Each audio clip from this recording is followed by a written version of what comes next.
C'est bon, Célia. Bonjour à tous et à toutes.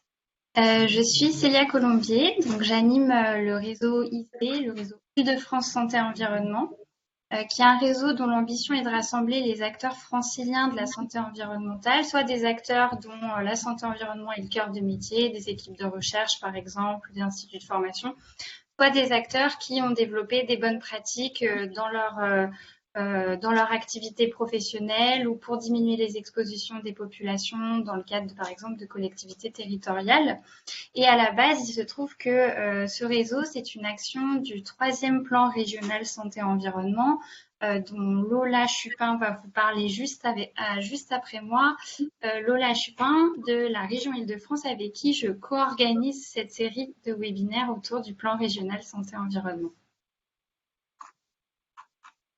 Bonjour à tous, donc bienvenue à ce dernier webinaire de la série Vers un nouveau PRSE, donc Plan Régional Santé Environnement. Donc pour me présenter très rapidement, je suis Lola Chupin, puis chargée de mission Santé Environnement au Conseil régional d'Île-de-France. Et comme le disait Célia, je suis chargée de l'élaboration et de la mise en œuvre du plan de la prochaine édition Plan Régional Santé Environnement qui sera donc le 4e. Aux côtés de mes collègues donc de l'ARS, de l'Agence régionale de santé et de la préfecture de région, notamment de la DRIEAT. Donc on organise avec Célia une série de webinaires donc qui prend fin aujourd'hui et on termine cette série avec un webinaire qui parlera plus spécifiquement de l'éducation des jeunes aux problématiques de la santé environnementale et comment on pourrait inclure ces questions d'éducation, de formation dans le prochain PRSE 4. Donc avant qu'on rentre un petit peu plus dans le vif du sujet et qu'on nous présente tous ces projets très inspirants, je voulais revenir un peu rapidement avec vous sur ce qu'était un plan régional santé environnement. En fait, c'est une feuille de route pour les 5 prochaines années sur comment on peut agir en Île-de-France sur les facteurs environnementaux qui ont un impact à la fois sur notre santé, sur la santé des animaux et la santé des écosystèmes de manière plus générale.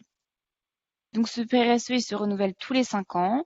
On est actuellement dans une période charnière, donc entre le PRSE 3 qui a pris fin donc fin 2021 et on doit élaborer ce nouveau plan en fin 2023.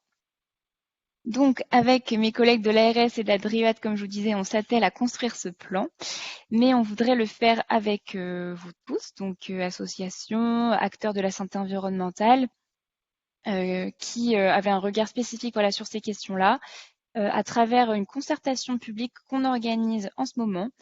Donc sur la slide qu'on vous présente à l'écran, vous pouvez scanner le QR code et vous allez aller directement à la plateforme en ligne où vous pourrez participer à la construction de ce plan de 2 manières. Donc soit à travers un questionnaire. Donc c'est un questionnaire qui va vous poser une diversité de questions sur les priorités qu'il faudrait avoir en Île-de-France sur les questions de santé environnementale et les modalités d'action que vous verriez par rapport à ces problématiques. Ça prend à peu près 15 minutes. Et un travail un petit peu plus conséquent, donc le dépôt d'un cahier d'acteurs. Donc vous verrez si vous allez sur la plateforme, vous pouvez télécharger un document qui s'appelle un cahier d'acteurs. Vous pouvez décrire un enjeu que vous trouvez très important en Île-de-France et une action à mettre en place pour répondre à cet enjeu. Donc une action que vous pouvez vous-même mettre en place ou si vous identifiez un acteur qui pourrait mettre cette action en place. Donc voilà, c'est très important pour nous d'avoir le maximum de contributions sur cette plateforme pour nous aider à construire un plan qui réponde au mieux aux enjeux franciliens. Donc la plateforme est ouverte jusqu'au 30 octobre, donc il reste peu de temps pour participer. Donc voilà, je vous encourage vraiment à y aller. Merci beaucoup. Juste pour un petit mot sur la série de webinaires qu'on a organisée. Donc c'était une série qui avait vraiment pour objectif de présenter des retours d'expérience de projets qui avaient été menés dans le cadre du dernier PRSE, donc le PRSE 3, pour alimenter donc toutes les réflexions pour le prochain plan et voilà, valoriser des actions qui étaient inspirantes, échanger sur est-ce qu'on pourrait les reproduire, comment on pourrait faire en sorte qu'elles soient, voilà, qu'on puisse monter d'échelle, les mutualiser. Donc c'était vraiment l'objet de ces webinaires. Et je vais laisser Célia vous présenter un petit peu plus ce webinaire-ci. Merci beaucoup et bon webinaire. Merci Lola. Alors, pour ce 5e et dernier rendez-vous de la série, va parler d'un enjeu majeur qui est l'éducation des jeunes à la santé environnementale. C'est un enjeu déterminant pour plusieurs raisons. D'une part, parce que les enfants sont un public particulièrement fragile quant aux expositions environnementales et dont les conséquences peuvent d'ailleurs se mesurer sur le long terme. Et d'autre part, parce que l'éducation à la santé environnementale doit s'intégrer dans une démarche éducative globale dans laquelle très clairement la scolarité joue un rôle fondamental. Et on va le voir grâce au témoignage de nos intervenants que je laisserai Jean-Baptiste Trocmé présenter. Jean-Baptiste Trocmé sera l'animateur du soir. Je le remercie vraiment d'avoir accepté d'animer ce webinaire. Pour vous le présenter assez rapidement, il est chef de projet association et éducation à l'environnement et au développement durable au département développement durable du service connaissance et développement durable de la direction régionale et interdépartementale de l'environnement, de l'aménagement et des transports à la préfecture de la région d'Île-de-France. Tout ça pour dire qu'en gros, il est au ministère de la Transition écologique, au service déconcentré. Voilà, au niveau de la région. Alors, simplement un petit mot sur le déroulé avant de lui passer la parole. Le webinaire, il va se découper en 2 parties. Il y aura une première partie avec des présentations, durant laquelle vous pouvez poser des questions en cliquant sur l'icône Q&A qui doit être à droite de votre écran, en bas à droite. Ces questions-là, elles seront relayées aux intervenants. Et il y aura une seconde partie durant laquelle les auditeurs vont particulièrement être mis à contribution via le chat. Et c'est donc un échange autour des perspectives pour le plan régional santé-environnement. Jean-Baptiste, je te laisse la parole. Eh bien, bonsoir à toutes et à tous. Bon, vous m'entendez bien? Très bien. Super, impeccable. Eh bien, merci Célia et Lola de m'avoir invité déjà. Et donc un petit mot d'introduction avant qu'on se lance dans les 3 retours d'expérience pour la première partie de ce webinaire.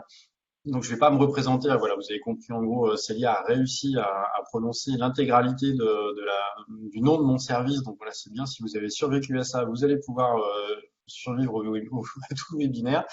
Donc, je travaille en gros à la direction régionale du ministère de l'écologie, effectivement, pour faire court. Et donc, j'ai la chance de travailler sur des projets en éducation et développement durable. Donc, c'est pour ça que Célia et Lola ont pensé à moi ce soir. Et donc, en quelques mots, voilà, pour vous expliquer ce qu'on fait, parce que ça peut toutes et tous vous intéresser. On travaille notamment depuis 6 ans, parmi des tas de choses, hein, mais voilà, ce qu'on souhaitait mettre en lumière ce soir, c'est qu'on travaille depuis 6 ans avec les académies, les 3 académies franciliennes, qui sont représentées ce soir et que vous entendrez tout à l'heure. On travaille sur donc des projets interacadémiques pédagogiques autour de différentes thématiques du développement durable. Et donc, chaque année, on choisit une thématique et qu'on creuse. On va former pendant 3 séances sur une année des enseignants pour qu'ils puissent inventer des outils pédagogiques nouveaux avec leurs élèves, tester de nouvelles choses. Et on a une journée de restitution en fin d'année scolaire, et donc où une partie des élèves qui étaient partie prenante au projet viennent restituer sous des formes plus ou moins novatrices. Il y a quelques années, avant le Covid, par exemple, ils avaient testé les états généraux de l'alimentation. Ils s'étaient mis voilà, à la place des différents acteurs de ce type d'événement. Donc ça, en général, ça leur plaît beaucoup. Et donc cette année, on est sur la 2e année d'un projet donc sur 2 ans qui travaille sur la biodiversité. Et donc on a la chance d'être accompagné par le Muséum national d'histoire naturelle et par l'Agence régionale de la biodiversité. Et donc tout ça pour vous dire qu'il sort de ces années des kits pédagogiques. Le but étant que ces kits soient utilisables par tout et chacun dans les établissements. Donc on vous fera passer les liens pour que vous puissiez les télécharger, soit sur le site de la Dryade, soit sur les sites des académies. Mais voilà, c'était un petit peu le petit témoignage qu'on souhaitait à titre introductif à cette séance dédiée à la question santé, environnement et jeunesse. Et donc sans plus attendre, voilà, je vous propose qu'on passe au premier retour d'expérience. Donc c'est un retour d'expérience de l'éducation nationale avec l'association Graines Île-de-France. Alors le Graines, la personne qui le représente va se présenter, mais donc c'est le groupement régional d'animation et d'information sur la nature et l'environnement. C'est ce qu'on appelle nous à la Dryade une tête de réseau, voilà, qui permet à moult associations de travailler mieux ensemble et de se faire représenter à niveau régional. Et donc l'éducation nationale et le Graines ont travaillé sur un module de formation des professeurs de collège sur la pollution des milieux. Alors, en résumé, ce qui est intéressant dans ce témoignage, je vous dévoile pas tout, mais l'idée, c'est de voir comment a été co-construite de façon partenariale entre les 3 académies, les membres du Graines et le réseau ISE, cette formation sur la pollution des milieux à l'attention de ces enseignants. L'objectif, c'était d'outiller ces derniers pour qu'ils puissent traiter le sujet avec leurs élèves correctement. L'intérêt de cette formation, c'est qu'elle a réuni des profils volontairement variés, complémentaires. Voilà, donc on verra ça. Et donc, les différentes questions qui ont été un petit peu abordées par ces interventions, c'est comment développer des gestes professionnels adéquats pour un travail en milieu scolaire sur ces enjeux qui sont pas toujours faciles de la santé environnement, la plus-value d'un fonctionnement partenarial dans la co-construction, voilà, et également un peu comment développer cette culture scientifique nécessaire minimale pour que les enseignants et les élèves puissent comprendre de quoi on parle, voilà. Et donc sans plus attendre, je vais passer la parole à nos trois intervenantes que je commence par présenter. Donc nous avons Sophie Ponce, inspectrice académique et chef de la mission académique EEDD donc de Créteil. Bonsoir Sophie. Nous avons également Florence Bouteloup, donc également inspectrice académique, également chef de la mission académique EEDD, mais cette fois à Versailles. Et côté Graines, donc, nous avons Paola Brouzone, coprésidente du Graines, en charge des partenariats. Mesdames, c'est à vous. Bonjour, bonjour à tous et à toutes. Donc, je vais commencer, puis je laisserai la parole aux deux inspectrices de l'éducation nationale par la suite. Merci Jean-Baptiste pour la présentation. Je suis Paola Bruzone, effectivement, du Graines Île-de-France. Donc, le Graines, effectivement, c'est un réseau. Je vais vous présenter, je vais vous partager mon écran pour vous montrer.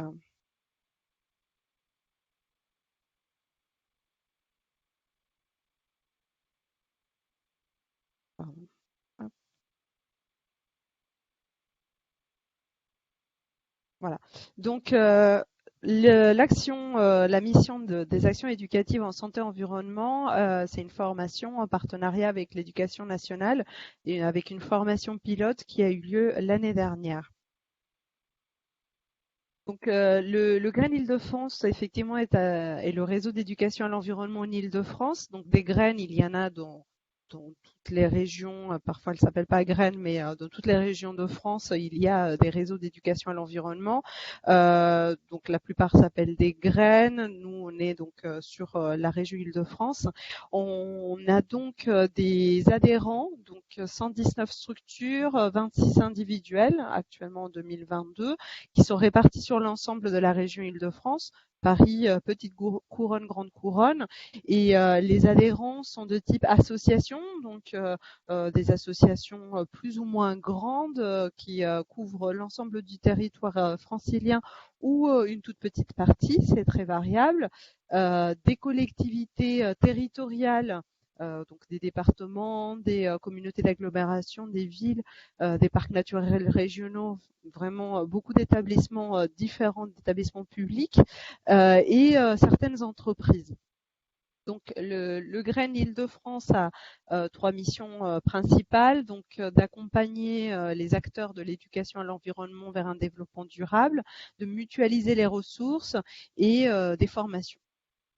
Donc justement, dans le cadre des formations, dans le cadre du PRSE 3, le Graines Île-de-France avait une mission de développer des actions éducatives en santé et environnement à travers la mise en place de formations.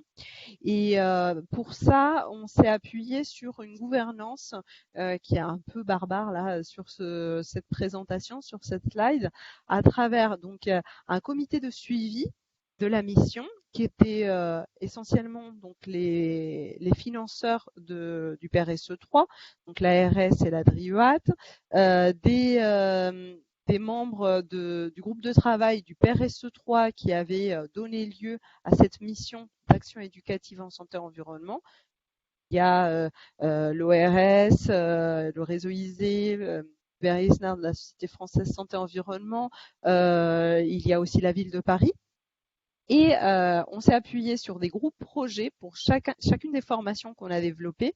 Et les groupes projets, c'était, c'est à chaque fois des adhérents du Graines, des adhérents du réseau ISE et d'autres acteurs partenaires en fonction de la thématique et du sujet sur lequel on souhaite travailler pour pouvoir accompagner des formateurs qu'on va du coup recruter pour pouvoir développer ces actions de formation en éducation. Donc, l'année dernière, on a mis en place 2 actions pilotes, dont l'une d'entre elles était en partenariat avec l'Éducation nationale. Donc, pour ça, nous avons sollicité l'ensemble des académies d'Île-de-France et nous avons travaillé donc avec l'Académie de Créteil et l'Académie de Versailles. On a réalisé du coup une journée de formation en novembre à l'Académie du climat de Paris. Le public cible de l'action éducative était les collégiens, c'est-à-dire qu'on voulait faire une action vers les collégiens à travers cette thématique des pollutions de l'air, de l'eau et des sols, à travers des enjeux croisés en santé et environnement. Et du coup, pour pouvoir atteindre les collégiens, notre public vecteur, donc les participants à cette formation, étaient les professeurs. Donc, on est intervenu auprès de professeurs ressources référents en éducation à l'environnement et au développement durable au sein des 2 académies. Et du coup, la formatrice Doriane Herrera a conçu un programme de formation à travers une table ronde qui concernait donc tout d'abord une écotoxicologue, un médecin et une psychologue pour pouvoir traiter des différents éléments sur les enjeux croisés santé-environnement liées aux pollutions, la psychologue en particulier sur les questions de éco-anxiété, et puis l'idée c'était vraiment d'être complémentaire sur ces sujets.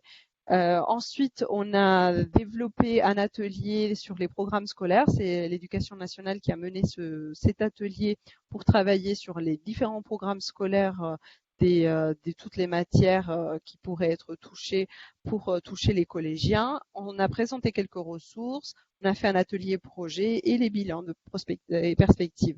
Donc ces formations-là, ce qui est important à retenir, c'est qu'ils ont été faites en partenariat avec tout un ensemble de structures qui sont citées ici, qui en fait ont travaillé ensemble à travers les groupes projets et à travers le comité de suivi pour pouvoir développer cette formation. Donc la formatrice effectivement a conçu le programme, mais il a été échangé, discuté avec tous ces acteurs-là qui ont permis en fait de donner vraiment une plus-value pour pouvoir atteindre l'objectif de ces formations, c'est qu'à terme, il puisse y avoir une action éducative qui dure dans la durée, à long terme, puisque l'objectif, c'est de pouvoir atteindre aussi l'ensemble des professeurs dans le cadre de l'école académique de la formation continue des professeurs. Et c'est dans ce sens-là qu'on va sur 2022. Donc cette année, il y aura une nouvelle formation. Cette fois-ci, elle sera menée par des formateurs de l'Éducation nationale, donc un formateur de l'Académie de Créteil et un formateur de l'Académie de Versailles. Et l'idée, c'est qu'en fait, cette formation s'inscrive vraiment dans les plans de formation des professeurs pour qu'il y ait une action vraiment à long terme sur les questions de santé-environnement. On est sur cette année en 2022, la formation elle est en train d'être préparée, elle aura lieu en avril 2023 et ce sera vraiment spécifiquement sur la question des pollutions de l'eau. Et ce sera dans le cadre des différents programmes, comme je disais, de formation continue des académies. Donc ces formations sont des formations expérimentales, vous l'avez compris, et l'objectif donc c'est qu'elles deviennent autonomes. Donc c'est le cas pour l'ensemble des formations que mène le Grain Île-de-France sur ces questions de santé et environnement. D'autres formations sont menées vers l'éducation populaire, vers les travailleurs sociaux. D'autres sujets sont développés avec cet objectif de mettre en place des actions éducatives. Et l'objectif donc de ces formations-là, c'est que à terme, elles puissent avoir une action sur les publics cibles qu'elles souhaitent toucher. Donc, à chaque fois, on fait une évaluation de ces formations parce que l'objectif, c'est de voir d'où on part, vers où on veut mener les personnes qui sont formées pour vérifier qu'en fait, ces formations expérimentales répondent bien à ces objectifs de santé environnement et à ces objectifs éducatifs. Donc voilà une présentation de nos actions. Donc on a eu une évaluation juste pour revenir sur l'évaluation, une évaluation après la formation, juste après, et une évaluation à froid, 3 mois après la formation. Et l'objectif, c'est de voir comment l'action éducative a pu agir sur le travail des professeurs avec leurs élèves après la formation. Donc, on continue à expérimenter. Donc, comme vous l'aurez compris, en 2023, on continue encore avec une nouvelle formation et on continuera à faire l'évaluation de ces formations. Donc, je laisse la parole du coup à Madame Ponce et à Madame Bouteloup pour du coup, je crois que j'arrête le partage et comme ça, je vous laisse la parole pour compléter. Oui, merci beaucoup, Madame Brusson. Alors, juste quelques compléments, mais très rapides, à la présentation que vous avez faite. Il est certain que pour les académies, ce projet de formation, enfin cette formation qui s'est tenue, puis ce projet qui est en cours cette année, il répond à nos objectifs de formation en éducation au développement durable. Donc, il s'inscrit bien dans ce cadre de l'éducation au développement durable, une éducation transversale, une éducation au choix qui porte aussi sur un sujet comme celui de la santé environnementale. Et donc, l'un des enjeux pour nous était de mettre en lumière ce sujet, qui est un sujet qui n'est pas beaucoup saisi finalement dans les établissements par manque de savoir-faire ou par manque de connaissances ou de connaissances de partenaires. Donc, il y avait un enjeu sur la mise en lumière du sujet. Bien sûr, ça impliquait un outillage intellectuel des participants pour être en capacité de se saisir des questions liées à la santé environnementale. Et on a bien vu d'ailleurs que les enjeux étant extrêmement vastes, il était sans doute nécessaire de les restreindre à certains champs spécifiques pour pouvoir être correctement abordés.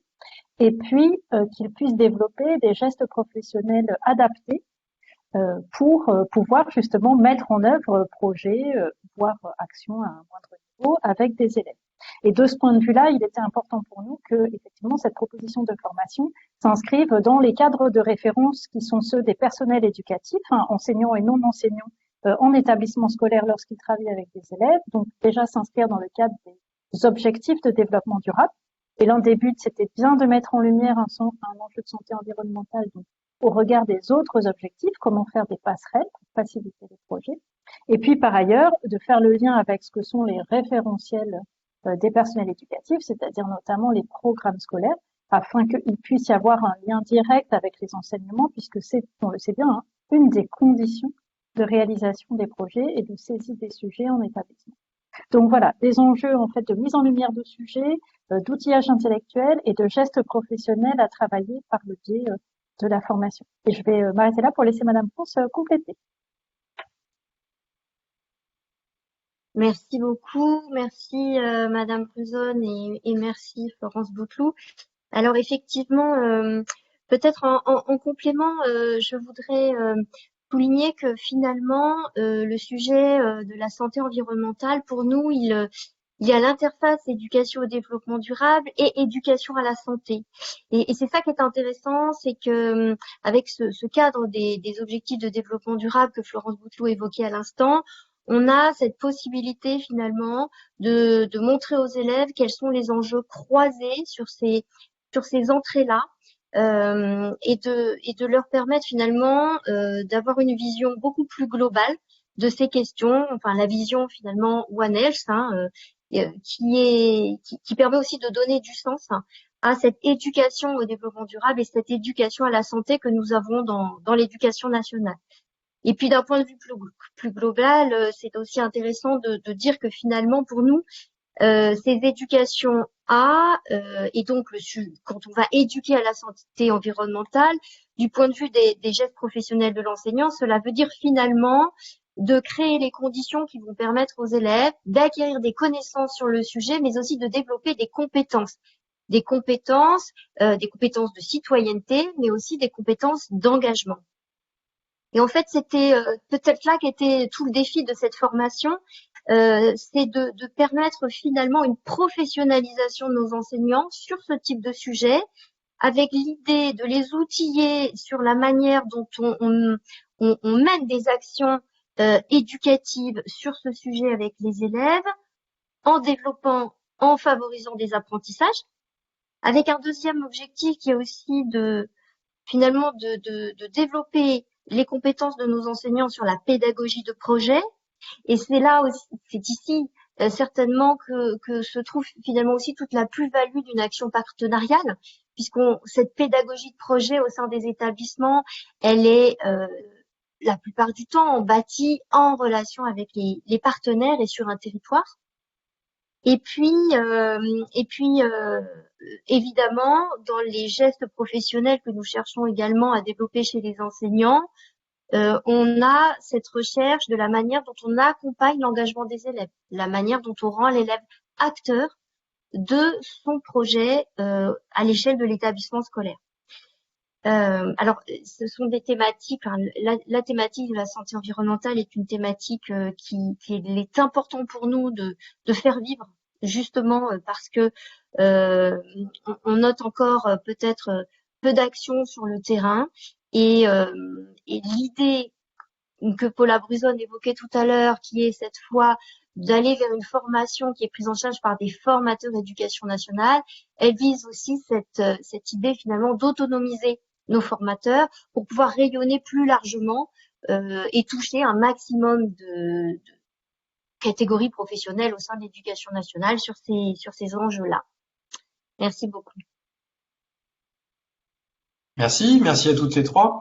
Donc si je résume un petit peu de ce que j'en ai compris, moi qui suis béotien, la question donc c'est comment mieux comprendre et mieux faire comprendre aux élèves, voilà, par ces formations, les outiller pour que les élèves travaillent au plus près d'un territoire et donc en rendant cet élève acteur dans son établissement. Voilà, donc c'est plutôt un très beau projet. On a quelques questions pour vous trois. La première, c'est ce projet est-il en lien avec le projet EduScol sur les perturbateurs endocriniens?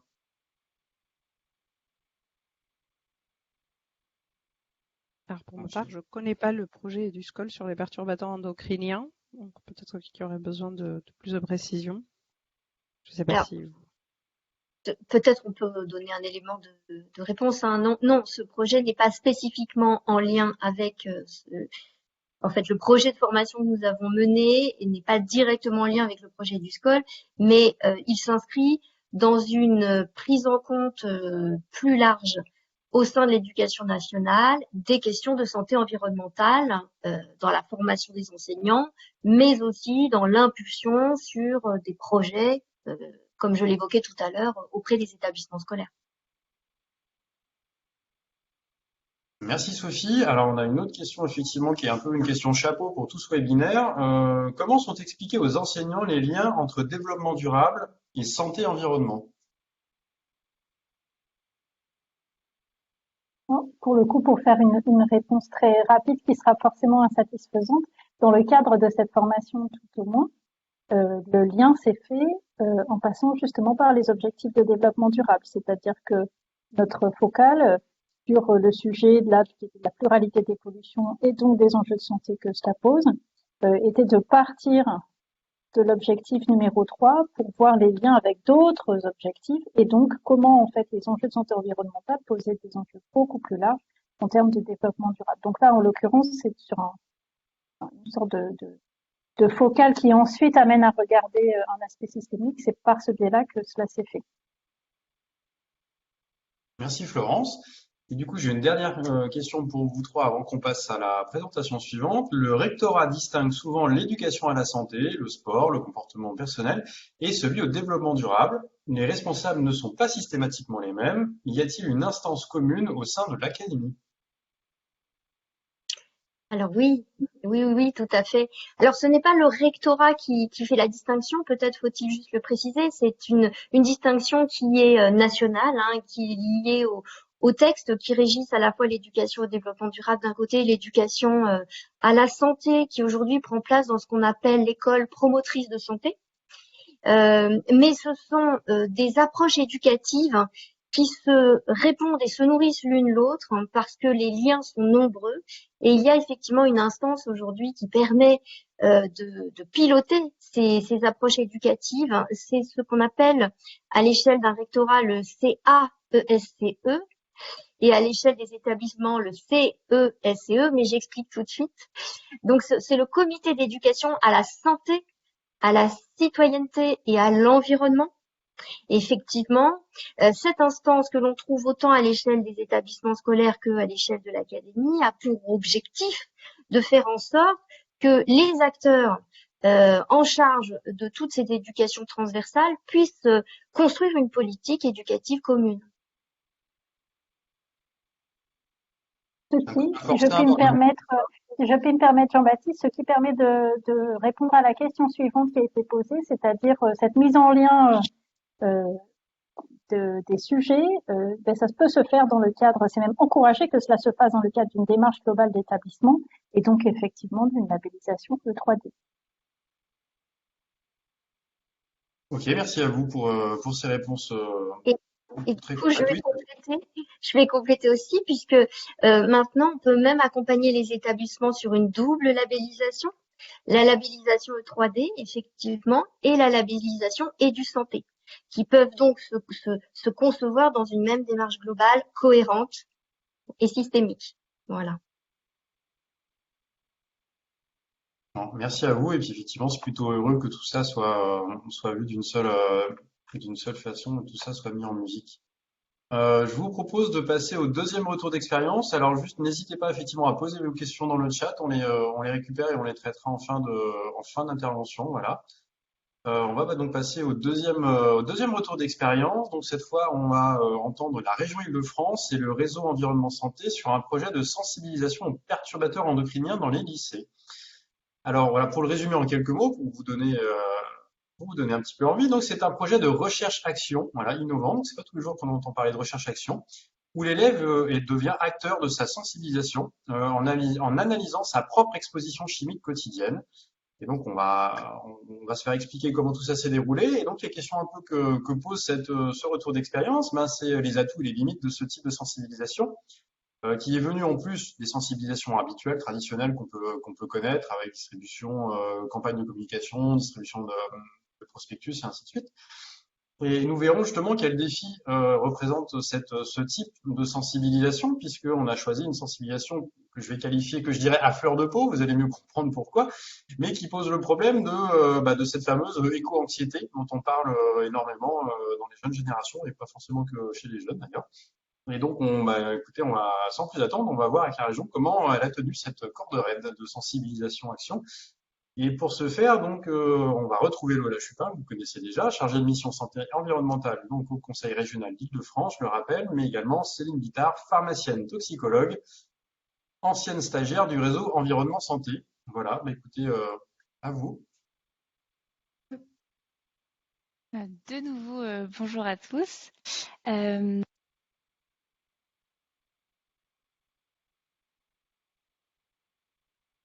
On t'entend pas, Lola. C'est peut-être mieux avec le micro ouvert.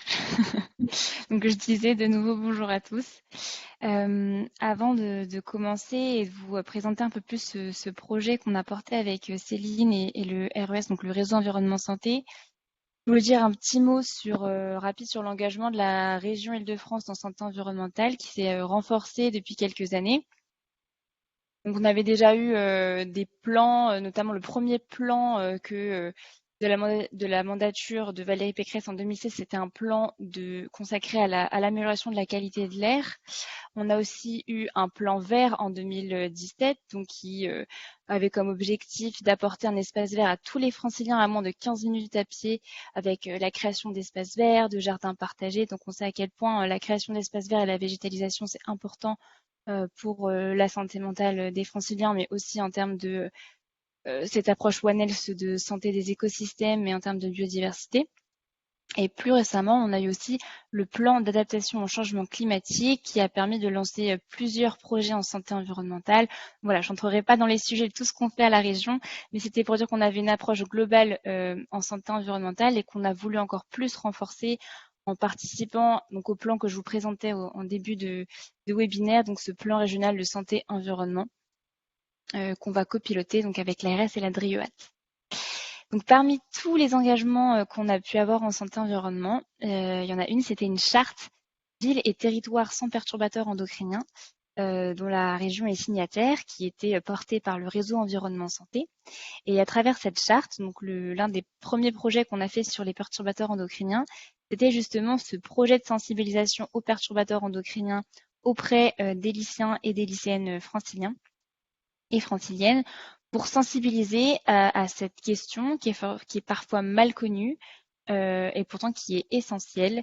Et donc, je vais laisser Céline vous présenter un petit peu plus ce qu'est un perturbateur endocrinien et pourquoi c'était aussi important de cibler une population jeune, donc cette population de lycéens et lycéennes. Merci Lola, bonjour à tous et merci aussi Jean-Baptiste pour cette présentation. Bon, je suis désolée, je suis un peu malade, donc je vais essayer de parler de la façon la plus claire possible. Alors, tout d'abord, je vais vous définir ce qu'est un perturbateur endocrinien selon la définition de l'OMS de 2002.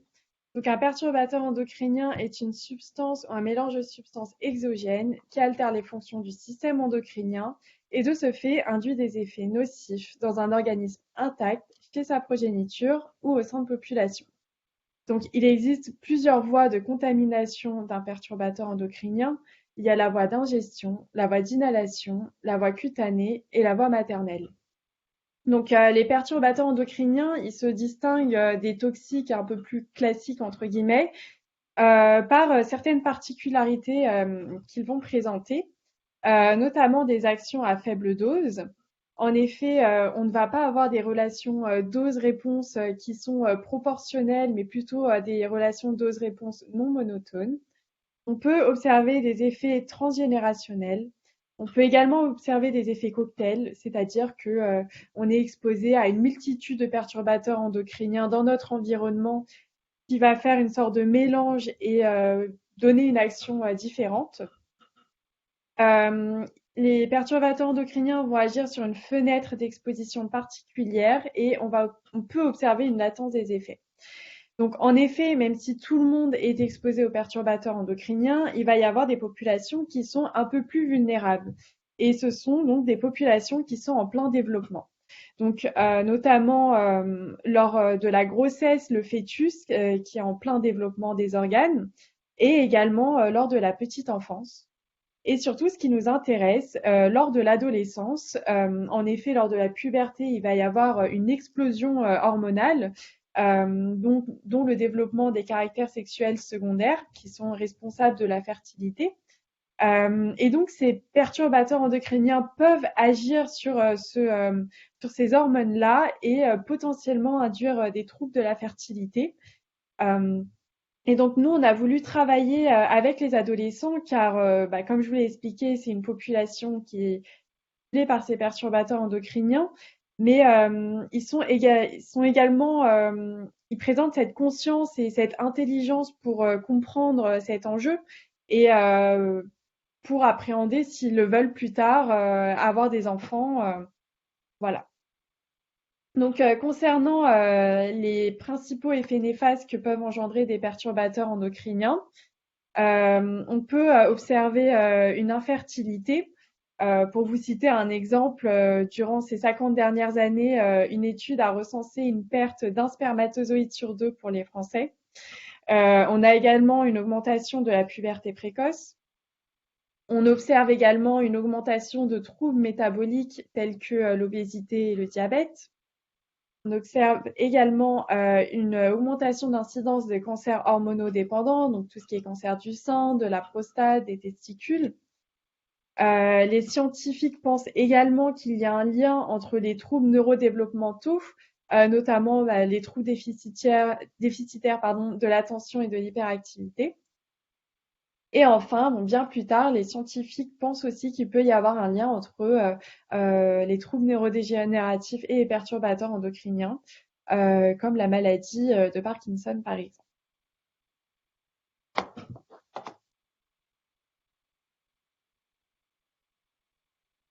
Donc c'est une thématique qui est extrêmement intéressante et qui est peu connue. C'est quand même un sujet scientifique qui est assez récent. On va dire que c'est depuis les 30-40 dernières années que la communauté scientifique s'intéresse vraiment à ces thématiques-là.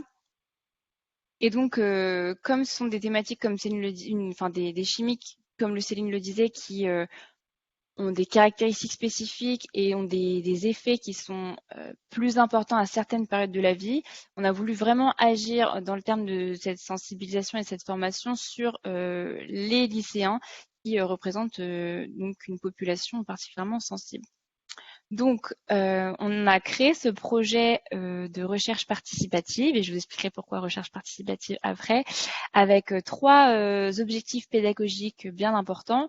Et ça rebondit sur ce que Madame Ponce disait, c'était à la fois leur transmettre des connaissances, donc prendre conscience du lien entre exposition chimique dans son environnement et sa propre santé, mais aussi savoir identifier les sources de contamination dans son environnement, donc vraiment avoir des compétences et acquérir la capacité de s'en prémunir au maximum, parce qu'on sait que de s'en prémunir, avoir 0 perturbateur endocrinien autour de soi, c'est pas possible dans la société dans laquelle on est entouré de produits chimiques, mais au moins pour avoir des compétences pour réduire le plus possible, grâce à des comportements individuels, mais aussi on essaie de leur montrer comment collectivement ils pouvaient s'engager, comment ces produits chimiques ils étaient encadrés par la loi, est-ce qu'il y avait des actions collectives qui pouvaient être mises en place. Donc voilà, essayer un petit peu voilà, d'éveiller aussi leur citoyenneté, leur engagement.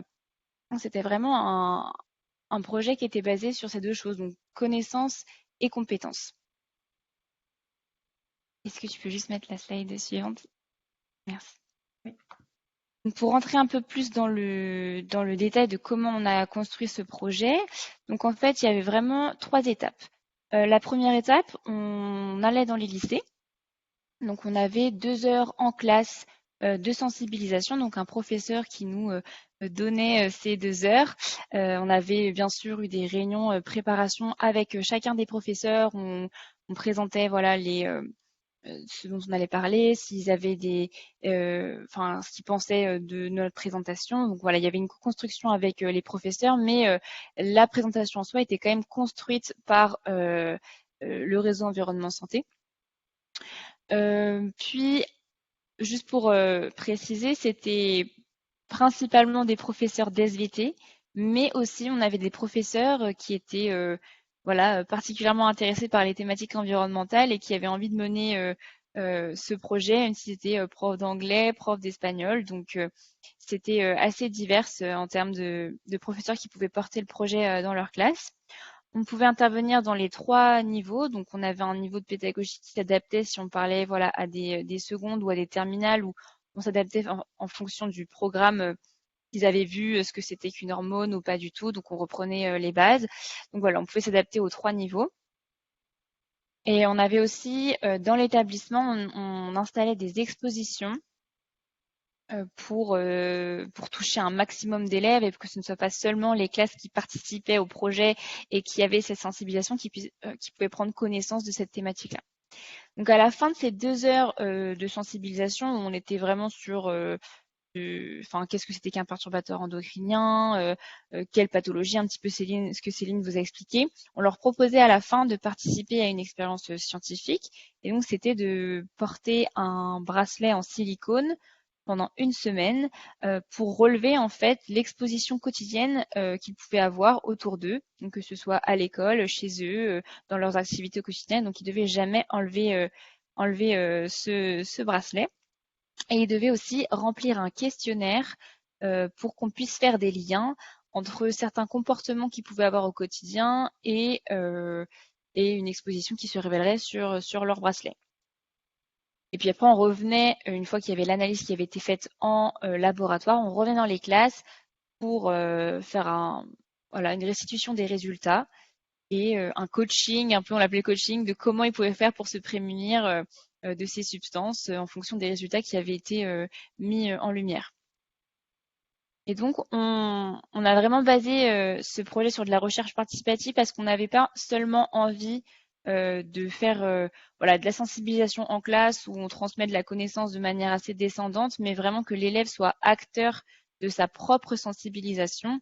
Là, on avait vraiment des réactions, ils étaient vraiment à fond dans le projet et ils se renseignaient même sur Enfin voilà, c'était hyper intéressé sur comment on pouvait analyser avec le bracelet. Donc Céline pourra un petit peu plus vous en parler de la méthode scientifique. Donc non, il y avait vraiment l'élève qui devient acteur et qui comprend le sujet. C'était vraiment très très intéressant comme projet. Et pour que ce soit pas anxiogène, on a voulu faire un résultat par classe et pas individuel. Donc voilà, ça c'était un choix aussi de notre part pour pas qu'il y ait justement ce souci, on en parlait dans la première présentation d'éco-anxiété donc on a fait ce choix-ci. Je vais laisser Céline du coup continuer sur les résultats, peut-être dire un petit mot sur le bracelet, pourquoi on utilisait du silicone. Enfin, voilà. Oui, du coup, un petit mot sur le bracelet qui donc est fait en silicone.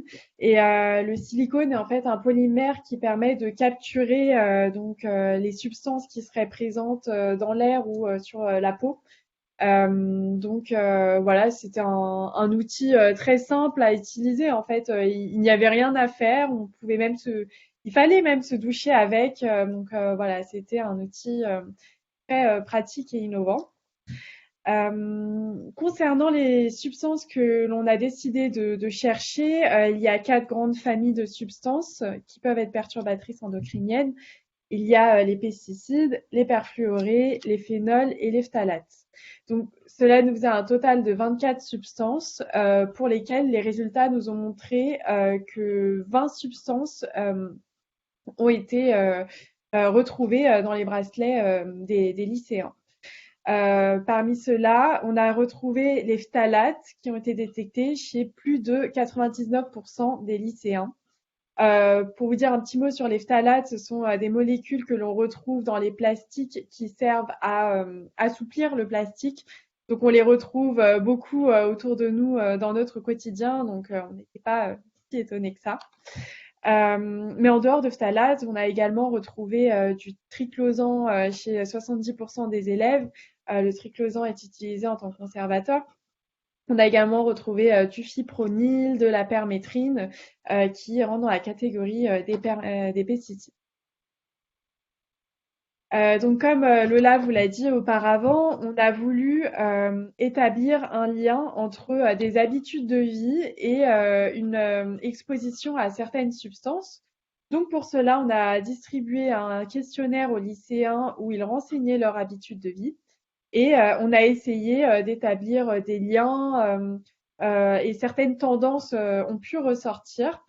Notamment le contact avec des plantes et des animaux domestiques et l'exposition à certains pesticides, le manque d'aération et de renouvellement de l'air dans les chambres qui pourrait faire qu'on a une accumulation de la poussière et donc de perturbateurs endocriniens qui sont présents dans cette poussière. La présence de sols en PVC dans l'habitat, on sait que les sols en PVC contiennent des phtalates. La fréquence d'utilisation des cosmétiques. En effet, dans les cosmétiques, on peut retrouver des conservateurs et également des phtalates. Donc, plus les personnes utilisaient des cosmétiques régulièrement, plus elles pourraient être exposées. Et notamment, les filles qui avaient plus tendance à utiliser des cosmétiques que les garçons avaient l'air d'être plus exposées à ces substances.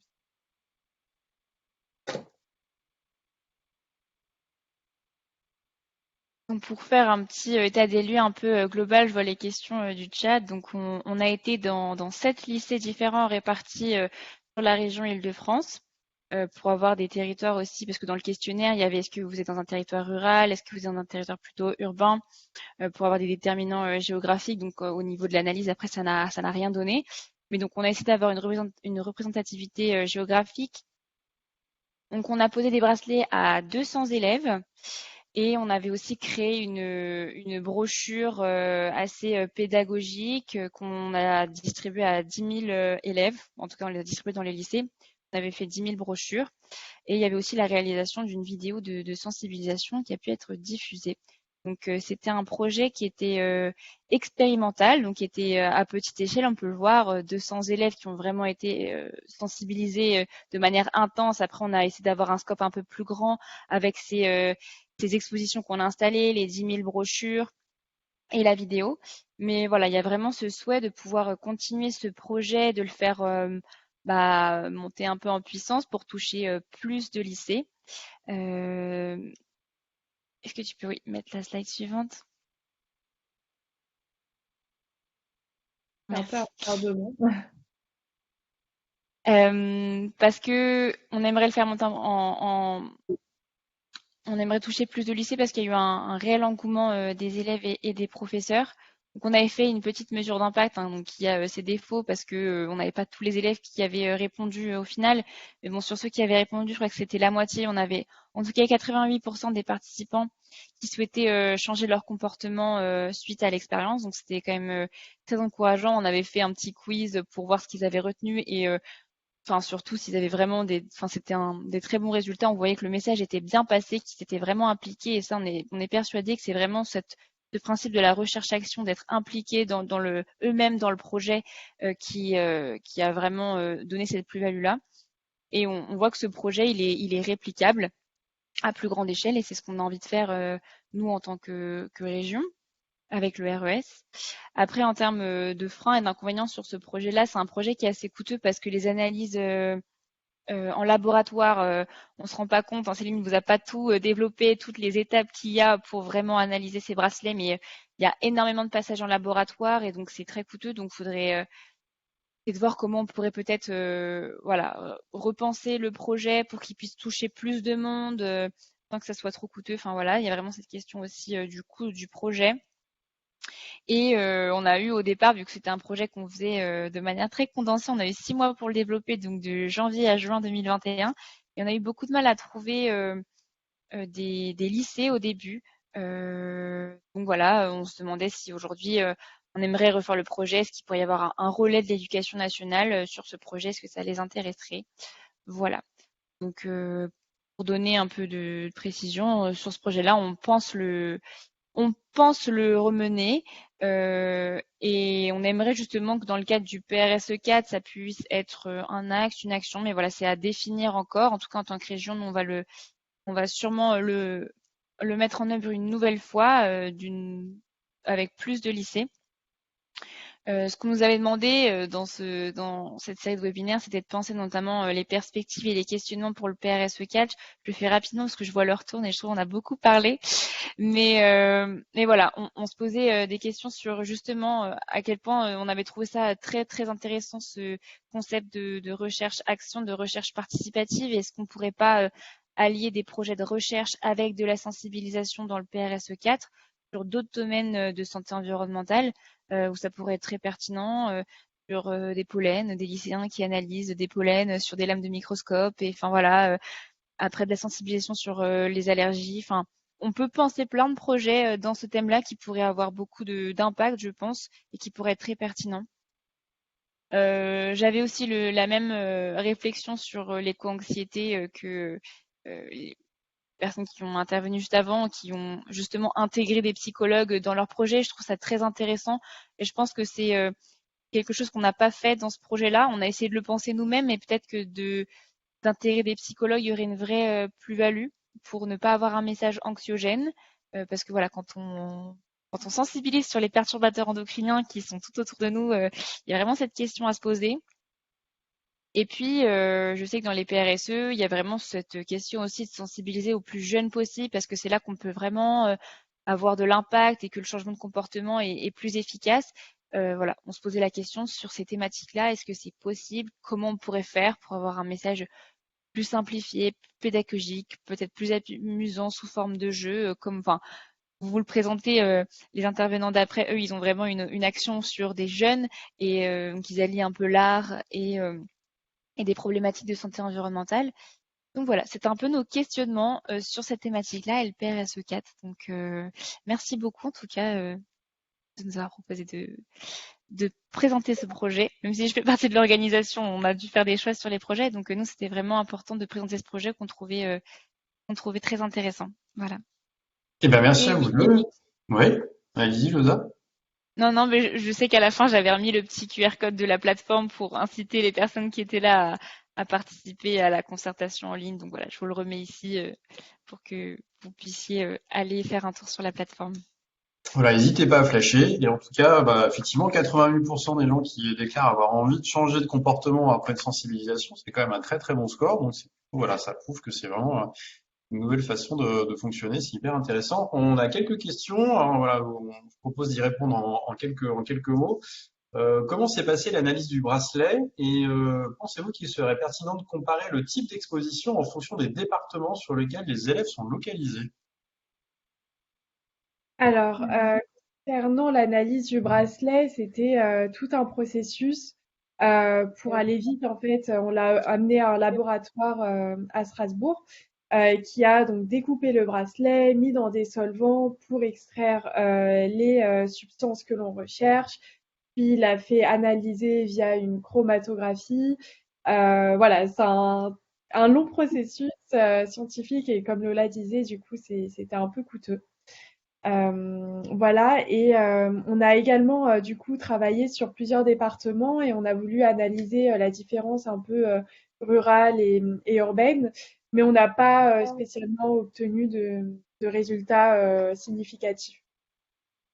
En D'accord, fait, il merci. faudrait avoir plus d'élèves participants dans des territoires différents pour qu'on voilà, on puisse vraiment avoir des résultats. Là, ça ne donnait pas, enfin, on n'a rien pu voir dans les analyses.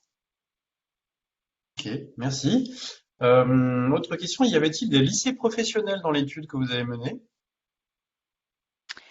On avait essayé de trouver un lycée professionnel au tout début. Au final, bon, ça ne s'était pas fait.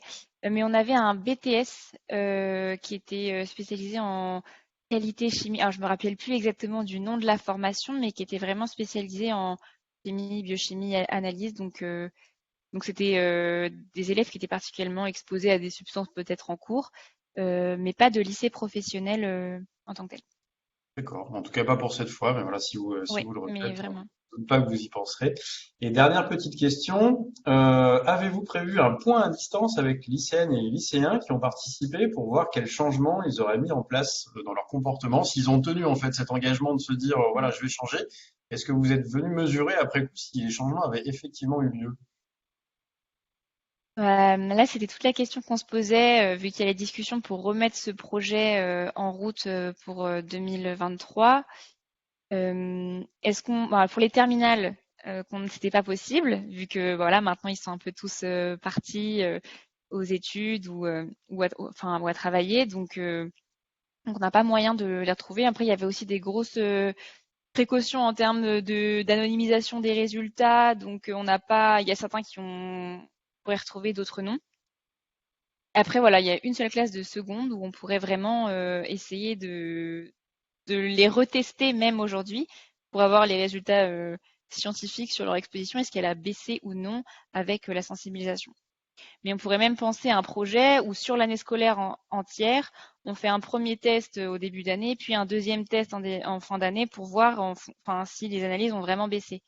Mais voilà, c'est des choses qu'on a dû mettre de côté parce que c'était beaucoup trop coûteux. Mais ça serait très très intéressant pour voir s'il y a vraiment une baisse de l'exposition avec la prise de conscience. Ok, merci à vous. Je vous propose qu'on passe.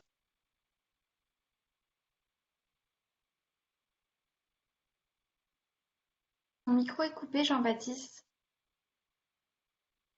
Oui, On a excusez-moi. Voilà, fini. c'est parce qu'on va parler du bruit. J'ai mis mon micro en sourdine. Voilà, ça doit être ça. Donc, on va entendre parler de CIDB, le RIF et les bruits par RIF, donc sur un parcours de sensibilisation aux risques auditifs en milieu scolaire. Et donc là, ces trois acteurs ont pris le pari de prendre les choses un petit peu à contre-pied, puisqu'ils sont allés faire du bruit dans les écoles maternelles pour expliquer un petit peu justement, pour sensibiliser aux risques.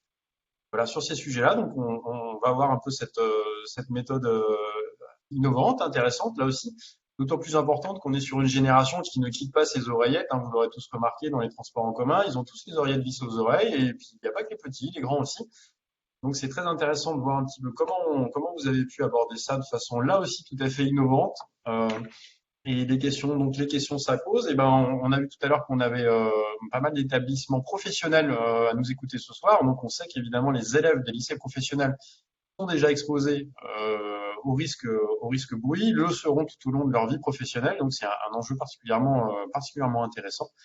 Et on terminera même en évoquant une expérience donc de formation en binôme professeur et infirmière. Voilà, ça s'est passé en PACA. Mais tout ça va nous être raconté par nos 3 intervenants. Donc, nous avons le plaisir d'accueillir Valérie Rozek, donc, qui est responsable du pôle éducation au CIDB, le Centre d'information sur le bruit. Antoine Pérez-Munoz, qui est chef du service accompagnement des acteurs à Bruit-Par-IF. Et Charlotte Bédouche, chargée des actions culturelles et de prévention au RIF, le RIF étant le réseau des musiques actuelles en Île-de-France. Voilà, je vous laisse la parole pour un quart d'heure. Merci.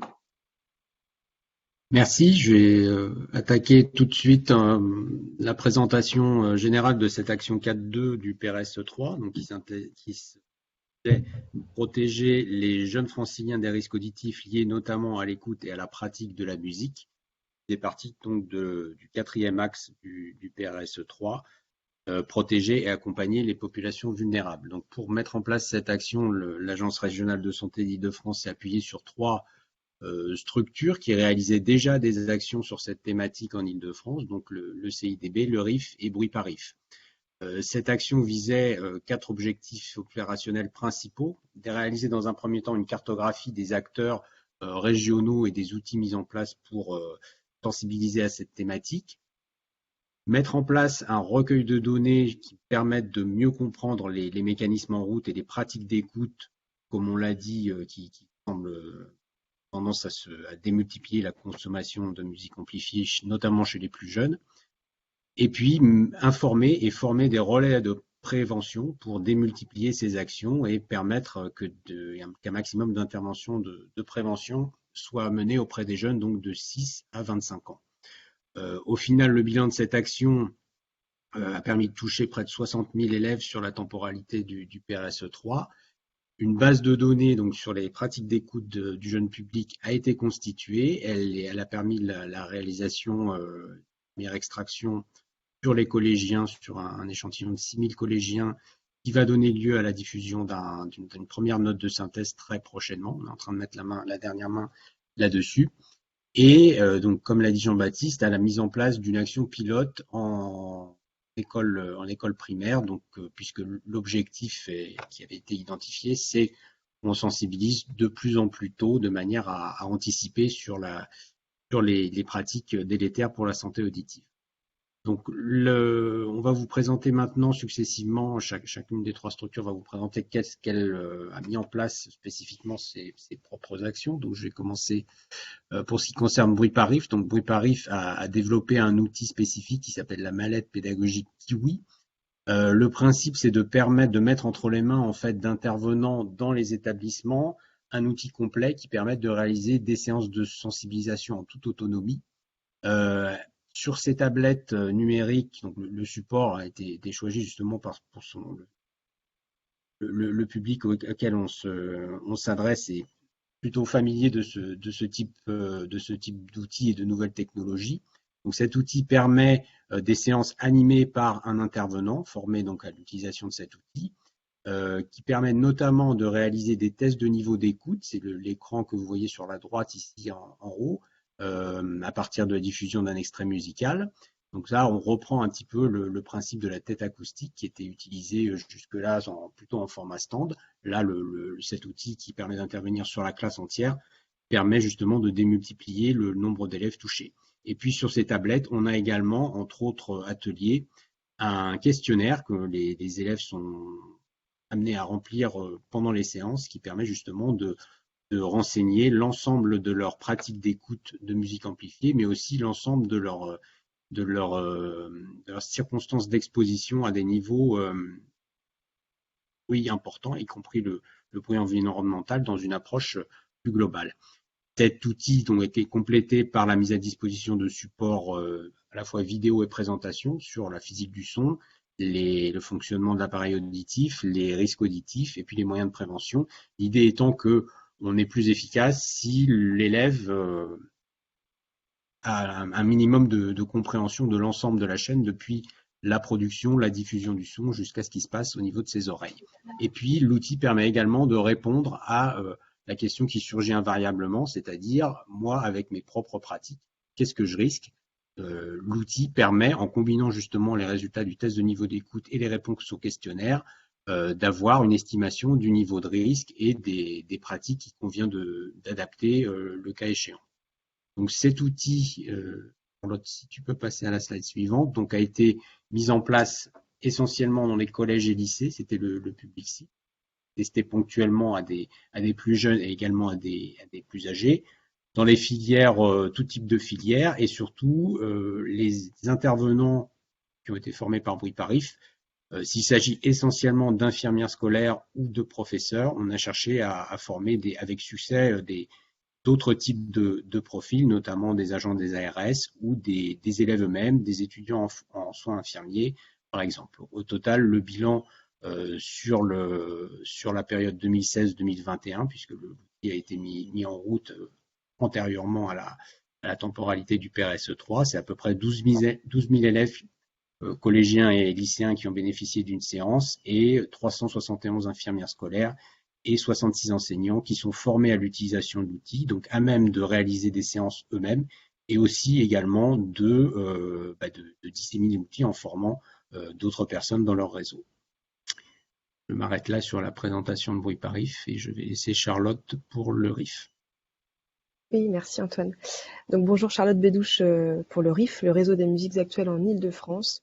Juste pour vous faire un petit topo rapide sur notre association. Donc le RIF, on est une association donc, qui fédère à peu près 150 structures sur toute l'Île-de-France qui œuvrent dans le champ des musiques actuelles, donc les musiques amplifiées plutôt.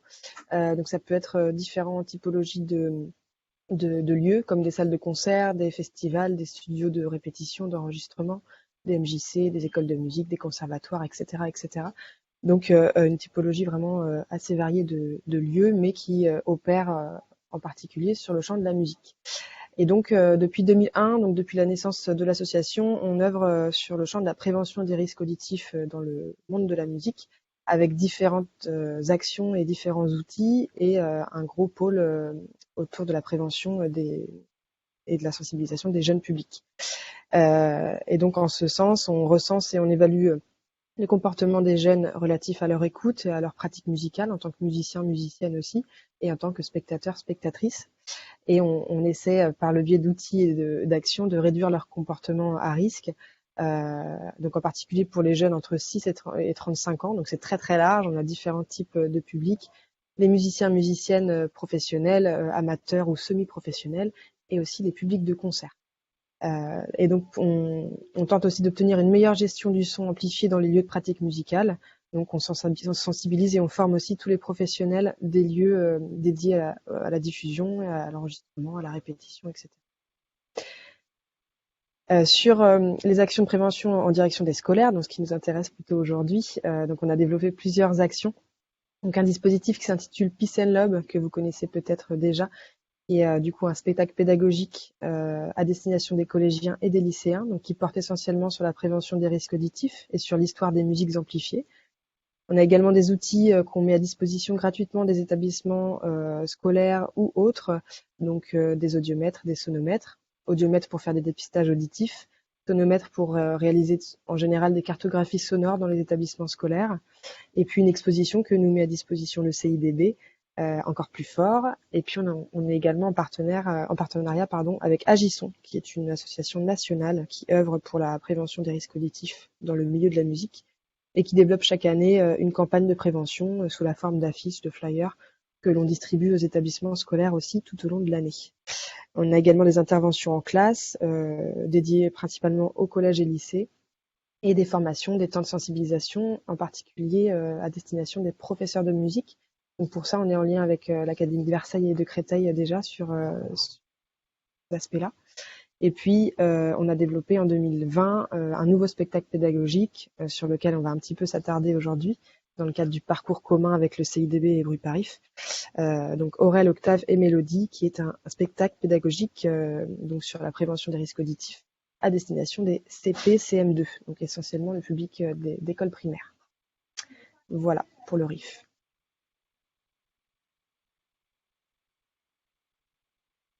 Je laisse la parole à Valérie. Oui, bonsoir à tous. Donc, moi, je suis Valérie Rosel, je travaille au Centre d'information sur le bruit. Alors, le CIDB, c'est une association d'utilité publique d'une plus de 40 ans d'existence, hein. C'est un centre de ressources des acteurs de l'environnement sonore. On est divisé en 3 pôles, un pôle média événementiel pour vraiment transmettre ces informations et un pôle éducation dont je suis la responsable. Et dans ce pôle éducation, on sensibilise donc les élèves des établissements scolaires, de l'école primaire jusqu'à l'université, et également le grand public, les professionnels du domaine de la santé, les professionnels techniques, des architectes, etc. Et donc une vaste offre de formation professionnelle.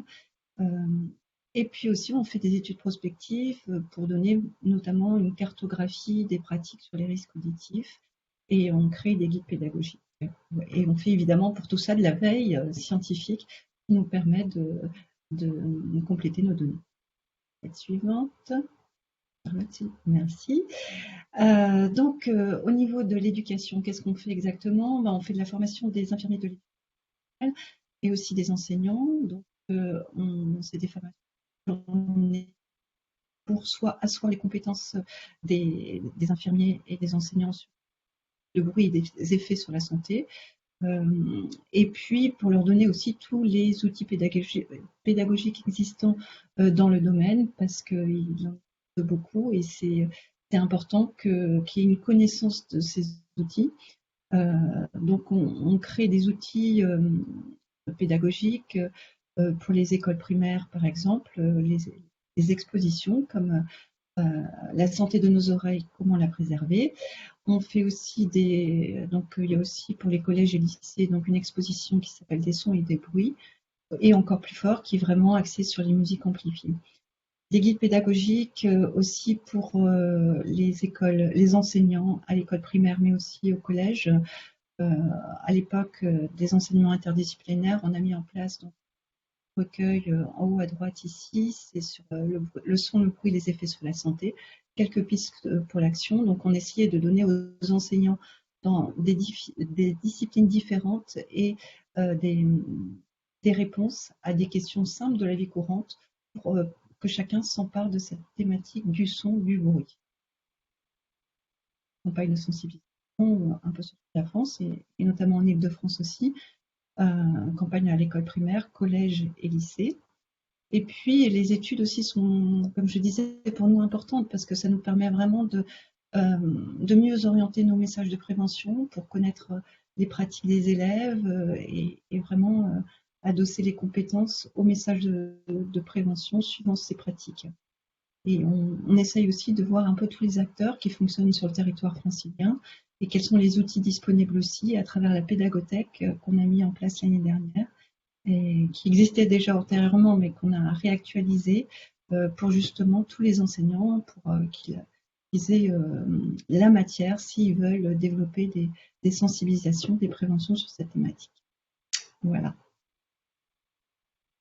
Alors, là, il s'agit de faire donc une synthèse de la sensibilisation, enfin donc nos 3 organismes, le RIF, Bruit par RIF et le CIDB, ont mis en place un questionnaire commun à travers leur campagne de sensibilisation. Et donc, on a concaténé l'ensemble de ces données sur l'ensemble du PRSE3 et je vous présente ici les résultats de cette concaténation des données.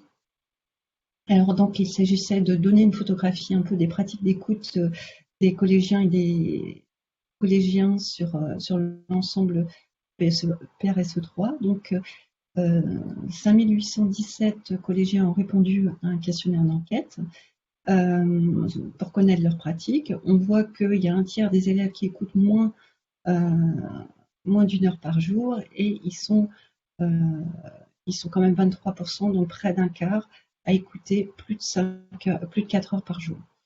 Ce qu'on a remarqué aussi, c'est que les pratiques s'intensifiaient avec l'âge.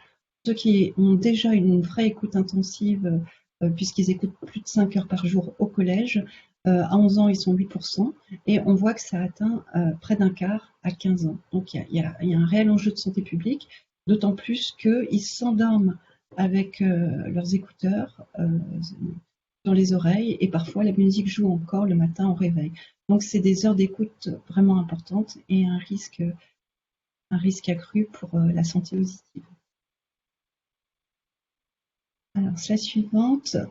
Donc, ce qu'il faut regarder aussi, ce sont les temps d'écoute, mais c'est la dose de bruit. C'est par rapport au niveau d'écoute. Donc, on va questionner sur les niveaux d'écoute de leur musique.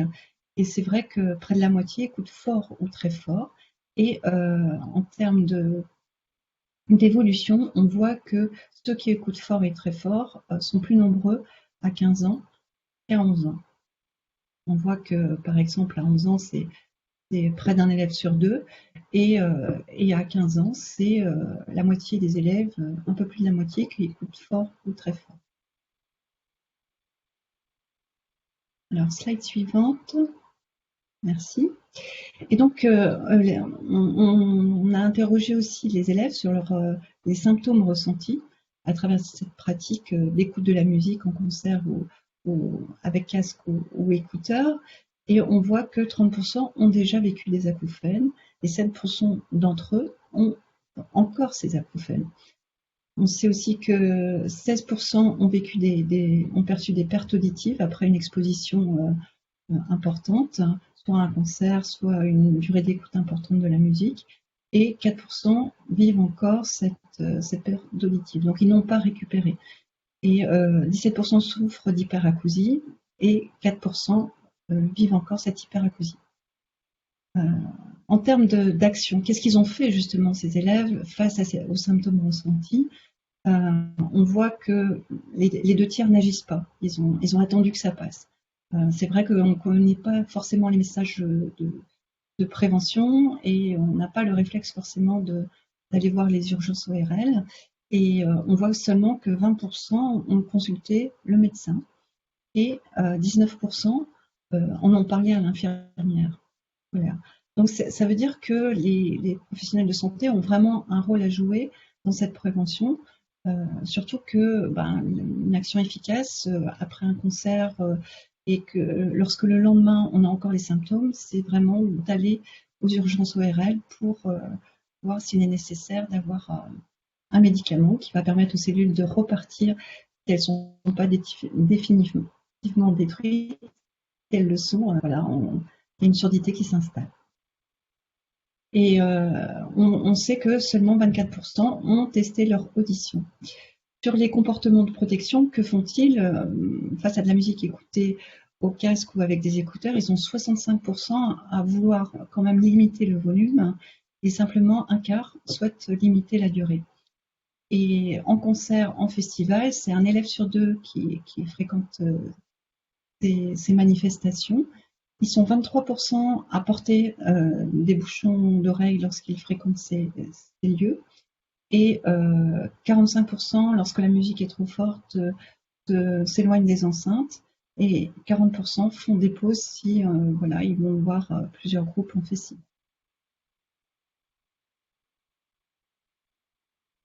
Voilà, donc l'idée c'est qu'on se rend compte que ces pratiques sont intenses et qu'il est vraiment important, dès le plus jeune âge, comme on voit que les comportements à risque augmentent avec l'âge, de prévenir, faire de la prévention primaire, c'est-à-dire d'aller dans les écoles élémentaires pour donner les bons messages de prévention et transmettre les connaissances. Et donc là, je laisse la parole à Charlotte à Antoine, Antoine, qui va continuer à présenter donc le projet commun à l'école primaire.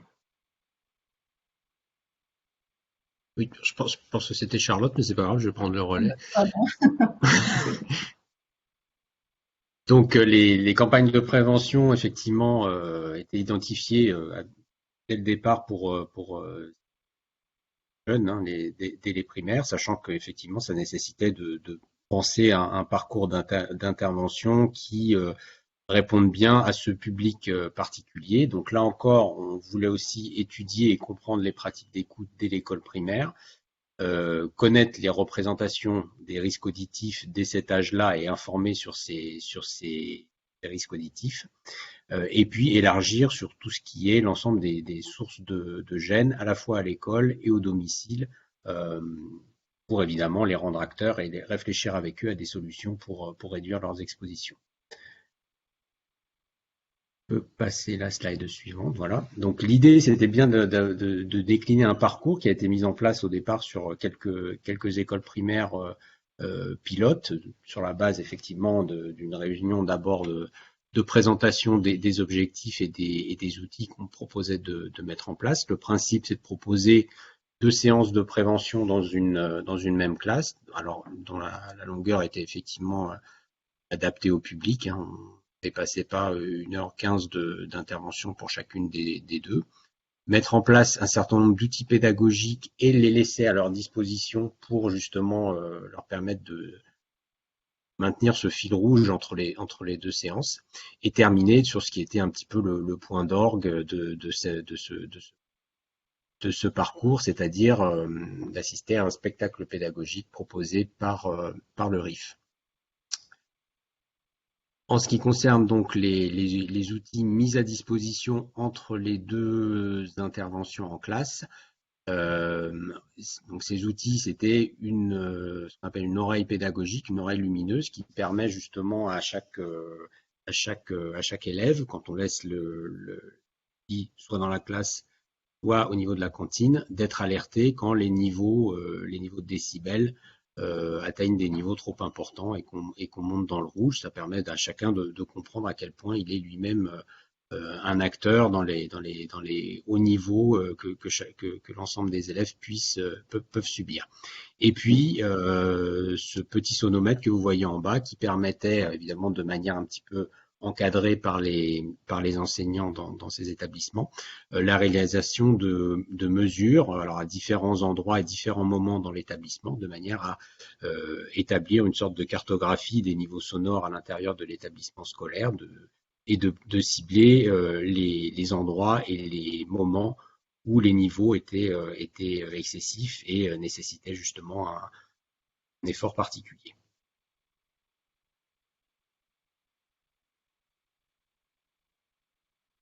Donc au niveau de l'école primaire, on a souhaité aussi faire des questionnaires d'enquête. Donc c'était un recueil de données au départ qui avait été prévu papier-crayon. Et on s'est rendu compte qu'il était intéressant de ludifier un peu cette partie qui n'était pas la plus agréable pour les élèves. Et donc, on a mis en place un système d'appliqueurs. Donc, l'idée, c'était que c'était des questions fermées où les élèves répondaient par A, B, C ou D. Donc, une question en 4 points ou en 2 points, vrai, faux. Et donc, ils tournaient leur QR code suivant les réponses. Et on avait instantanément les réponses sur l'écran. Donc, ils comprenaient très très vite le système et donc ça leur permettait de voir leurs réponses et de voir s'ils avaient eu des bonnes réponses ou pas.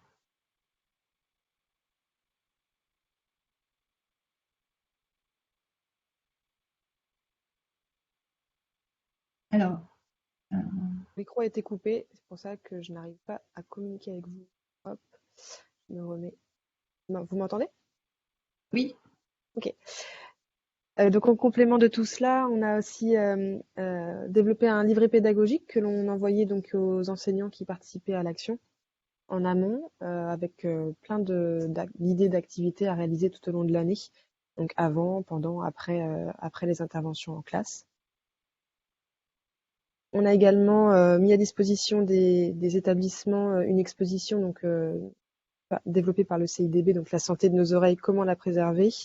Donc là, l'idée, c'était de mettre en place cette exposition dans l'enceinte de l'établissement qui soit à la fois visible par les autres élèves ne participant pas forcément à l'action et à la fois par les parents, par les familles des élèves. Et puis, on a également distribué aux élèves différentes documentations du coup à ramener chez soi pour sensibiliser également le reste de la famille. Donc on arrive sur la dernière étape du parcours et après on aura terminé, on a débordé un petit peu. Donc le spectacle pédagogique Aurel, Octave et Mélodie, donc là qui nécessite la sortie dans un lieu de spectacle pour les élèves participant à l'action. Donc l'idée c'est aussi de sensibiliser les jeunes à la venue dans des lieux culturels proches de chez eux.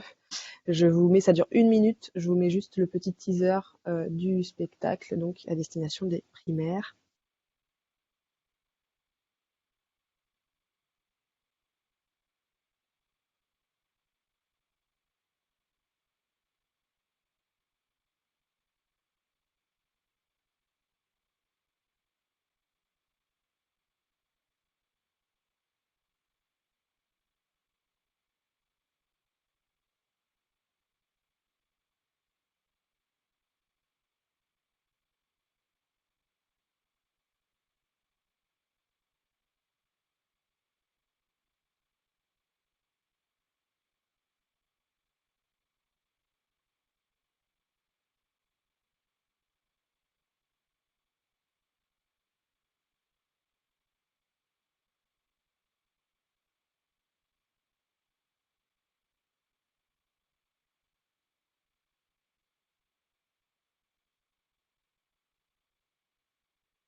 Voilà, donc ça vous donne un rapide aperçu du spectacle qui a été développé du coup en 2020 et qui est en finalisation de création cette saison.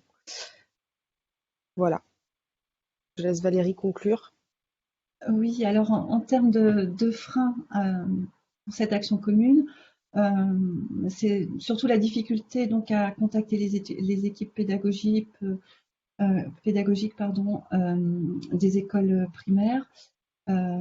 La porte d'entrée, pour nous, c'était les structures adhérentes du RIF et qui travaillaient déjà avec ce type de public de l'action culturelle. On voit aussi qu'il y a une méconnaissance peut-être au niveau de la communauté éducative sur les enjeux sanitaires du bruit. Et il y a vraiment une nécessité pour qu'ils adhèrent à ce type de campagne d'asseoir les connaissances sur les risques et les bénéfices aussi qu'il y a à écouter et à faire moins de bruit pour des meilleures performances à l'école. On s'est rendu compte aussi qu'en termes de freins, il y avait des difficultés au niveau des sonomètres pour les plus jeunes parce qu'ils n'ont pas encore acquis certaines mesures. Donc le décibel, c'est compliqué. Pour le niveau CP, c'est vrai qu'il y a une réelle difficulté à sensibiliser. Il y a beaucoup dans le PowerPoint, il y a beaucoup de lectures, donc on a mis un petit peu de côté les CP à vrai dire. C'est pas le format adapté en tout cas. Et au niveau des leviers, il faudrait qu'on se rapproche de l'éducation nationale, optimiser les liens avec les établissements pour faciliter la mise en place de ce parcours. Et donc, il y a vraiment un enjeu à former les enseignants sur les effets du bruit sur la santé, pour améliorer vraiment la qualité de l'environnement sonore à l'école et prévenir aussi les pratiques à risque liées à l'écoute de musique amplifiée qui commencent très tôt. Et donc, en termes d'outils, c'est vraiment aussi, on s'est rendu compte qu'il était vraiment nécessaire de bien adapter les outils. On a vu que l'indicateur visuel du bruit, c'était plus adapté pour les CE1 et pour les CE2, CM1, CM2. Le sonomètre pouvait bien correspondre et puis allier les deux, c'était encore une expérience assez intéressante pour les deux. Donc la formation des enseignants, c'est vraiment quelque chose de capital. Et c'est vrai que on avait prévu dans ce webinaire de faire un peu le pendant avec ce qui se passe un peu dans les autres régions et notamment en région PACA. Et l'ARS a mis en place donc la sensibilisation, enfin une grande campagne qui s'appelle Écoute tes oreilles durant le PRSE3. Ils ont cela avec le GREN et le CRES PACA. Dans un premier temps, ils ont formé tous les acteurs en santé, tous les acteurs en environnement sur cette question du bruit, des effets auditifs et extra-auditifs du bruit. Donc tous les ans, 30 collèges à peu près sont sensibilisés via ces acteurs de la santé ou de l'environnement. Et à l'année N+1, ce sont les binômes enseignants-infirmiers qui sont formés dans l'établissement pour pérenniser l'action, au-delà de l'année N+1 et qu'au fil des années, voilà, tous les ans, se sont intégrés dans chaque établissement et il y a une exposition aussi qui existe. Voilà, donc un petit exemple, voilà, hors Île-de-France qui peut permettre de réfléchir à ce qu'on pourrait également faire en Île-de-France. Sur les perspectives du PRSE 4, évidemment, cette campagne a montré que c'est intéressant de sensibiliser dès l'école primaire les jeunes. On a vu qu'il y avait vraiment déjà une écoute intensive de la musique dans d'autres régions. 72% des élèves écoutent en l'école primaire déjà au casque ou avec des écouteurs. Il y a un réel enjeu là de sensibiliser le plus tôt possible. Donc, il va y avoir une montée en puissance lors du PRSE 4 de cette campagne de sensibilisation avec nos 3 organismes. Il y a une nécessité tout de même de continuer à sensibiliser les collégiens et les lycéens sur cette problématique parce que des piqûres de rappel sont vraiment nécessaires puisque les pratiques changent, évoluent dans le temps et d'adapter les messages vraiment au niveau scolaire, c'est aussi très important. Et puis, il faut accentuer aussi la formation et la sensibilisation pédagogique à la fois à l'école primaire, mais aussi au niveau des collèges et lycées. On voit que les infirmières, notamment, souhaiteraient s'emparer de cette problématique et elles ont besoin d'être formées pour cela. Et on forme donc en Île-de-France, dans l'Académie de Créteil, les infirmières sur cette question-là, sur une journée, pour asseoir les connaissances et donner les outils aussi pour qu'elles-mêmes puissent former les élèves sur cette question-là. Et puis, on est aussi en pleine réflexion sur cette concaténation des données, comment faire en sorte qu'on récupère un maximum d'informations au niveau des pratiques des collégiens et des lycéens. Donc, voilà, on va réfléchir pour le PRSE 4 à de nouveaux outils, à faire évoluer les formats. Voilà. Merci à vous. Merci. Merci à vous 3. J'ai tout de suite une petite question pour vous, Valérie. On se demande comment vous avez quantifié fort et très fort. Alors, je pense qu'on parlait du bruit dans votre première intervention. Oui. Alors, la quantification de fort et très fort, c'est du volume perçu. On dit qu'à 100% du volume, c'est évidemment très fort, c'est au maximum. Et si l'élève met à 75% du volume, c'est considéré comme fort. Et moyen, à la moitié du volume, et voilà, faible et très faible de la même façon. Donc, c'est pas un mesurage du volume. Hein. On a sur nos campagnes au CIDB, on a un mannequin relié à un Bluetooth où on peut évaluer les niveaux sonores d'écoute. Ça, c'est une chose. Mais sur l'objectif qu'on s'était mis avec l'ensemble des acteurs là de Paris, c'est d'avoir une évaluation vraiment du volume sur cette échelle de voir quelles sont les intensités, enfin pas les intensités, mais en tout cas le niveau d'écoute. Ok, merci à vous. Ouais. Et le temps d'écoute était aussi analysé. Hein. C'est vraiment les deux qu'il faut prendre en compte. C'est à la fois les niveaux et l'intensité pour avoir la dose de bruit. C'est ça qui est dangereux en fait. Hein. Ok, merci à vous. Merci beaucoup pour cette passionnante intervention. Comme nous sommes déjà à 18h30, passé toutes les questions ne trouveront pas une réponse là maintenant ce soir, mais nous les gardons par écrit et vous pourrez retrouver des réponses un petit peu plus tard. On reviendra vers vous pour les questions qui n'auront pas reçu de réponse là ce soir. Et du coup, je vais vous proposer donc un petit peu en dernier moment de ce webinaire avant la clôture. De réagir dans le chat en fonction des uns des autres, alors que ce soit les intervenants ou les personnes qui nous écoutent encore, effectivement, de nous dire ce que vous pensez à quelques questions qu'on s'était mis de côté, qu'on avait préparées pour réfléchir à ce que peut être le PRSE 4, voilà, sur la base de ce qu'on a entendu ce soir. Donc, je vous liste un petit peu les questions comme ça à la volée. Comment faire travailler ensemble le corps professoral et le corps médico-social sur des projets de sensibilisation de santé environnement à l'école. Voilà, on a vu quelques exemples, mais qu'est-ce que ça vous inspire? Voilà, n'hésitez pas à réagir dans le chat. Comment pérenniser la sensibilisation à la santé environnementale auprès du public scolaire? Parce qu'on a bien, voilà, on a bien compris que un certain nombre de choses qui avaient été présentées ce soir étaient expérimentales, que vous souhaitiez évidemment les pérenniser, mais que ça demandait du temps, de l'argent, des moyens, de la disponibilité. Donc c'est une vraie question. On l'a abordé un petit peu tout à l'heure aussi, mais voilà, c'est récurrent. Comment traiter l'éco-anxiété liée à l'apport de ces informations sur le monde qui entoure les enfants?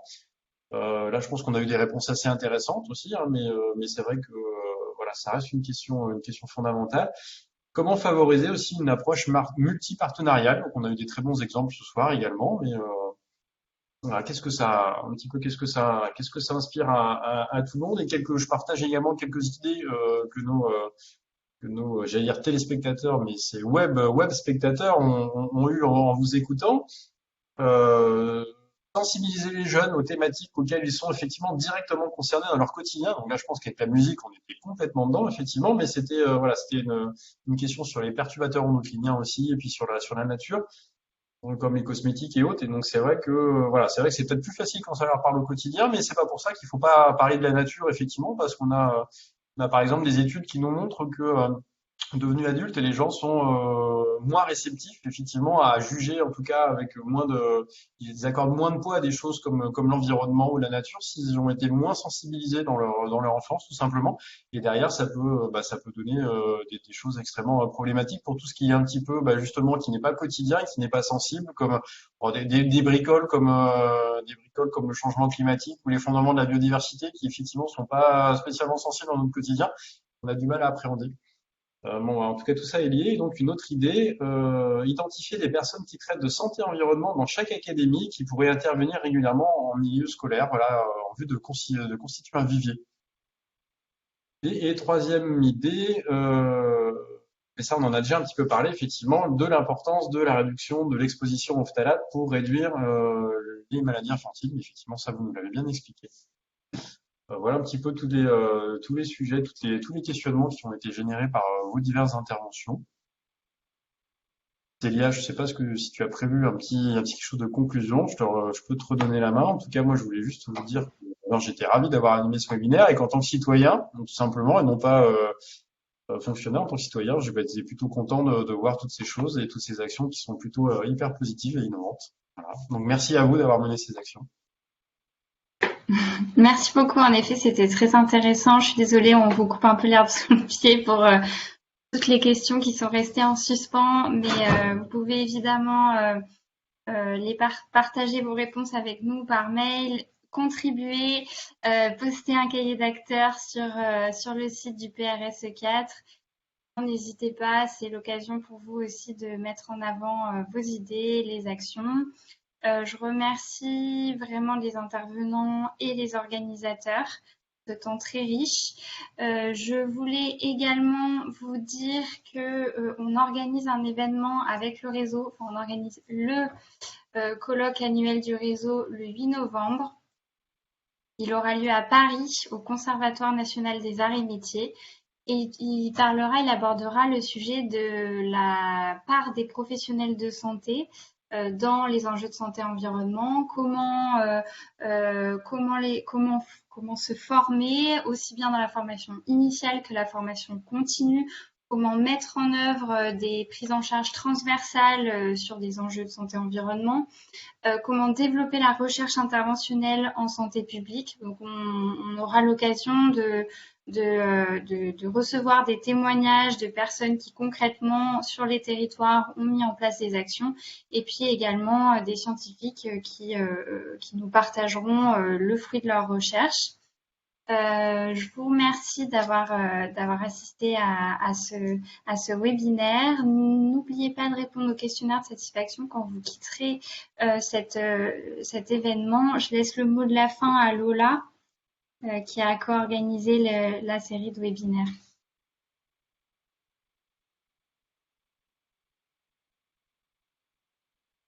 Mon micro est coupé, Lola. Enfin, en tout cas, moi, j'entends pas. Ah. C'est bon. Non, mais je disais que j'allais pas vous prendre plus de temps. Je voulais te remercier pour l'organisation de ces webinaires. C'était vraiment un plaisir d'organiser ça avec toi. voilà, la région va rejoindre le réseau ISE très prochainement. Donc voilà, cette première collaboration, on était très heureux. Ça a permis de nourrir vraiment les réflexions pour le PRSE4, de voir qu'est-ce qu'on pourrait un petit peu plus tirer comme projet, quels acteurs pourraient travailler ensemble. Donc voilà, encore un grand merci à tous les intervenants et je vous souhaite une très bonne soirée. Et n'oubliez pas de participer à la concertation, je le redis une dernière fois, mais voilà, c'est très important pour construire les politiques publiques de santé et environnement en Île-de-France. Voilà, merci beaucoup. Merci, bonne soirée. Merci, bonne soirée. Au revoir. Au revoir. Au revoir à tous.